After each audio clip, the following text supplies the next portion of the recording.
All right, my friends, we have it better now than ever in the history of the world. I want to reiterate that and to give you a little bit of a booster shot, if you will, because I think a lot of people are down on the current state of affairs, rightly so, and they say, oh, we got to go back to the way it used to be.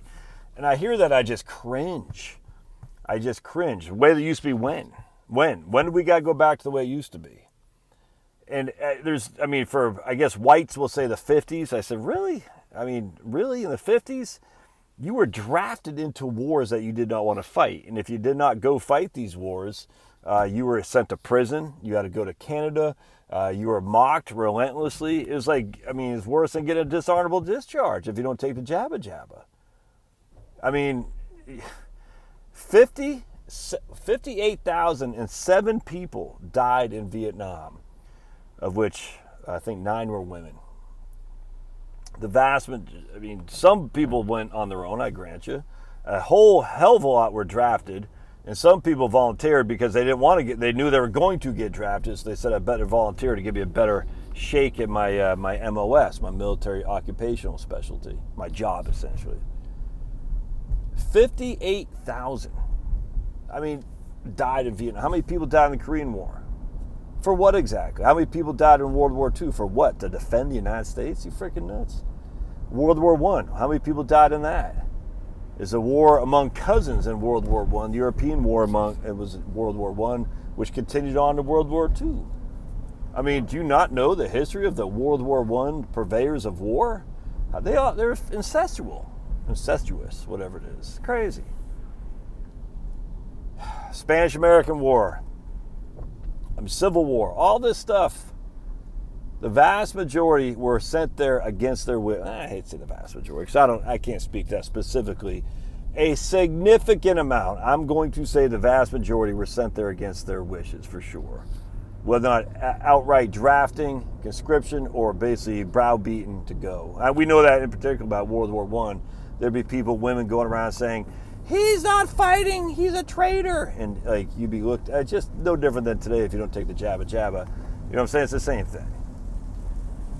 I'm just reading. So I read a lot. I have, the nice thing about working from home and not commuting is I get a lot of time to read, which is freaking fantastic. So I just got done reading the Black Jacobins.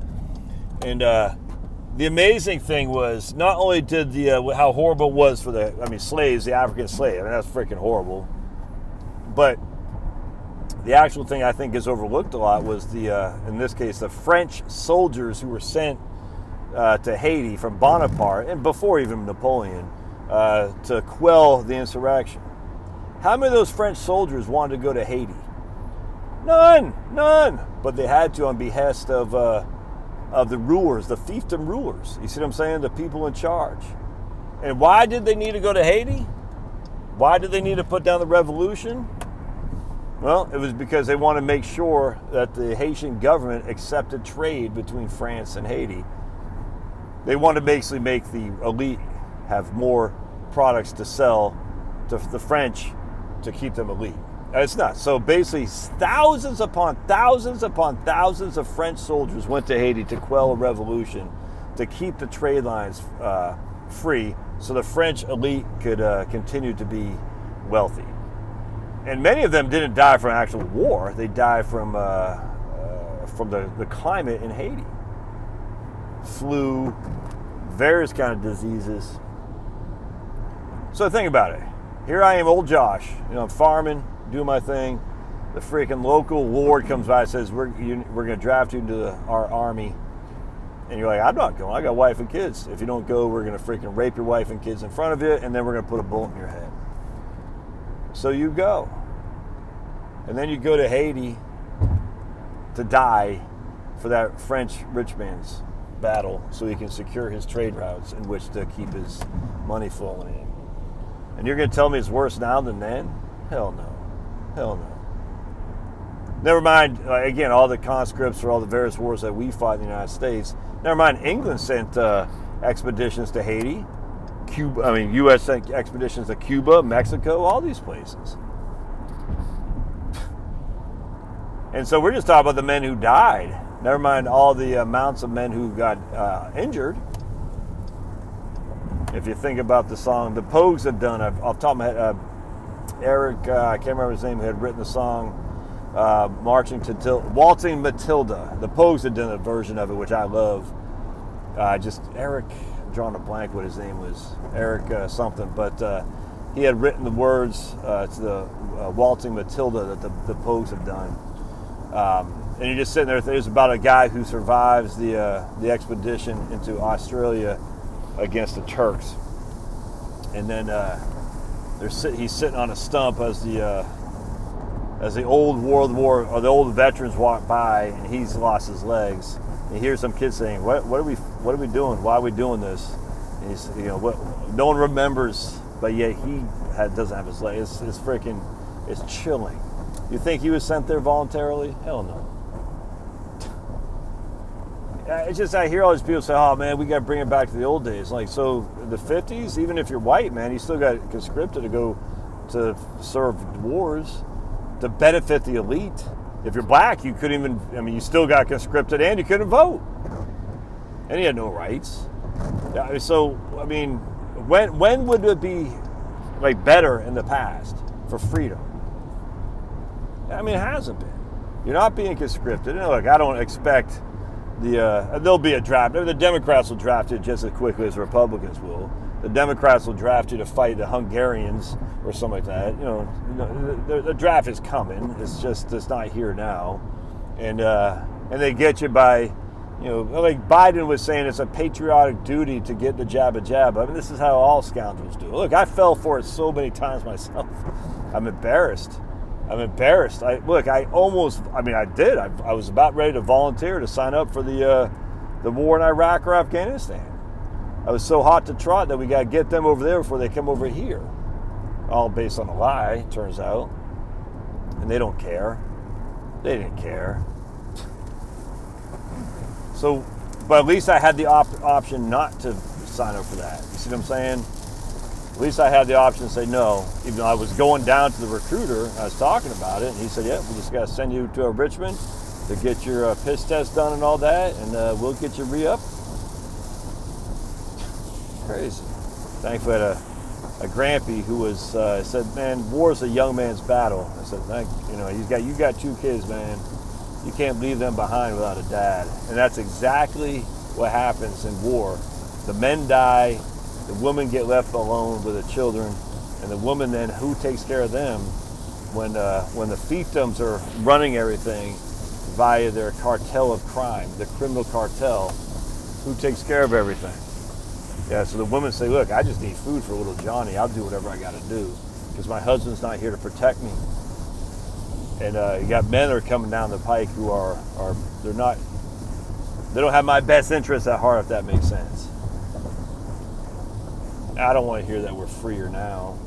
I just read about Typhoid Mary. I don't know if you ever read the story of her. It's pretty interesting, actually. So I'm reading the book right now, Medical Detectives. And it's from the 40s and 50s, actually. He had the version I got came out in 1985. But basically, this is a guy, I forgot his name, Burton Rouchet or something like that, from New York City, who's talking about various diseases and germs and stuff that were rampaging through New York City, and took some detectives, literally medical detectives, to investigate how these things came to fruition. And one was a section of New York City had typhoid again. They're like, "Man, we thought we killed typhoid off." And it was interesting going into the whole thing with Typhoid Mary. And he talks about, he didn't talk about it, but I looked it up. You think about Typhoid Mary, it's anyway, she was forced into quarantine for 20 years against her will. It might be reasons for that, kind of like Ignaz Semmelweis. He was forced into Looney Tunes, and he got beaten to death in there. The powers that be will want you to believe that he had gone crazy.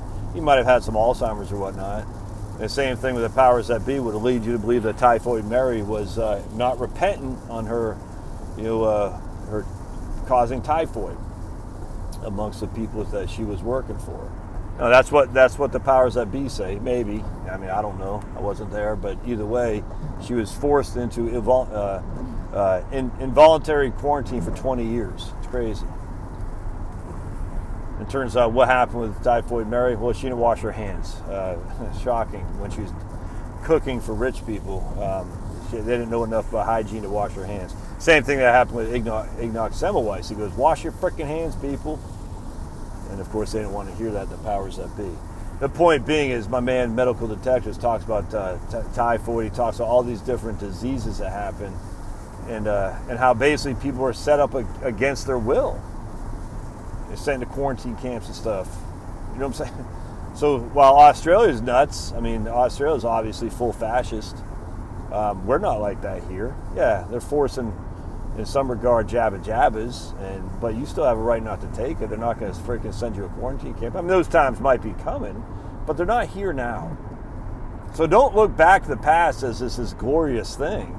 I mean, because it's just not. And I tell you, even if you're white, don't sit there and say, oh, look, I get the whole thing about make America great again. For me, that's make America proud again. You know, bring back manufacturing, make America make stuff again.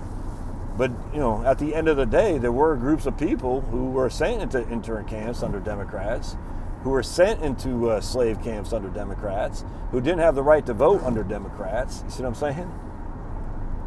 And, I mean, even if you're white and, you know, you weren't subject to the Democrat brutality, I mean, it's the rich people, the elite, you know, they didn't treat you any better.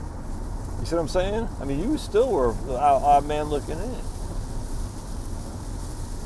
It's kind of like the American, whatever that thing, It's a Wonderful Life, you know, with the banker there. What's that guy's name? I forgot the banker. But, you know, he controls everything, man. So everyone needs a bank. It's like that's a modern day fiefdom right there. Now, if you didn't have to take on debt, you're free from that. But anyway, the whole point about it was better in the old days. No, it wasn't better in the old days. We're freer now than we've ever been. And not to admit that is just to keep the freaking wool over your eyes. It doesn't mean it's as free as we want, but hell's bells, man. It's better now than it was. Never mind the modern amenities and stuff. Oh, it's a surveillance state. Well, yeah, they're surveilling you 100%. You think they weren't surveilling you back then? I mean, come on. Just read your history, man. Just read. It was more of a local surveillance. I mean, you think of the East German Stasi, you think that's the exception to the rule. I don't think so. People are knocking on people all the time. So, be happy for the freedom you have now, but fight like a freaking devil. Or devil, fight like a devil. You know, fight to defend it. Because they're still being encroached on. Is it just a modern way of encroaching on your liberties? But don't sit there and say, oh, woe is me, we need to go back the way it was. No, we need a modern freedom, which is get rid of the surveilled state.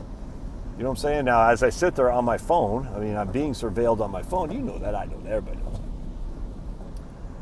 that. And that's, you know, I mean, you're going to have more and more closed-circuit televisions out there, more and more video stuff. I mean, surveillance is never going away.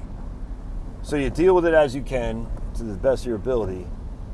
You're not going to change that, you know what I'm saying? But what I'm saying is, still, at the end, they recognize the big picture stuff, which is it's better now than it was, to which you kind of keep it better, because they're willing and able and eager to take it away from you.